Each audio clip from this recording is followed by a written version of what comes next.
हिफ्जुर रहमान, रुकन all India Muslim personal law board व रुकन शूरा इमारत शरिया बिहार उड़ीसा झारखंड। अभी मैं आपके सामने इसलिए हाजिर हुआ हूं ताकि आपको ये बता सकूं कि मुफक्किर मिल्लत हजरत मौलाना अहमद वली फैसल रहमानी दामत बरकातुमुल आलिया ने वक्फ एक्ट के खिलाफ मुहिम को तेज करने के लिए all India Muslim personal law board की तजवीज के मुताबिक दिगर मिल्ली तंजीमों को साथ लेकर 29 जून 2025 बरोज इतवार को वक्फ बचाओ दस्तूर बचाओ के उन्वान से एक जबरदस्त एहतजाजी कॉन्फ्रेंस गांधी मैदान पटना में मुनाकिद किया है, जिसमें लाखों की तादाद में पूरे बिहार से खुसूसन सीतामढ़ी, मुजफ्फरपुर, दरभंगा, मधुबनी, शिवहर के अफराद सिर्फ ईमानी जज्बे की बुनियाद पर हजारों की तादाद में शरीक हों और अपना एहतजाज दर्ज करवाएं ताकि हुकूमत वक्फ एक्ट के काले कानून को वापस ले।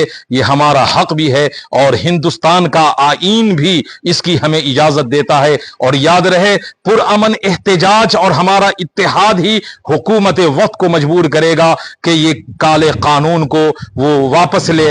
और याद रहे, हम तमाम की यूनिटी और हम तमाम का गांधी मैदान में इतवार को जमा होना इंशाअल्लाह इस काले कानून को के वापसी का जरिया बनेगा। मिलेगी मंजिल मकसूद ये ईमान रखते हैं, मिलेगी मंजिल मकसूद ये ईमान रखते हैं। हम अपनी रहबरी के वास्ते कुरान रखते हैं, वफादारी वतन से हो यही इस्लाम कहता है। हम अपने दिल के हर गोशे में हिंदुस्तान रखते हैं। वक्फ बचाओ दस्तूर बचाओ, जिंदाबाद।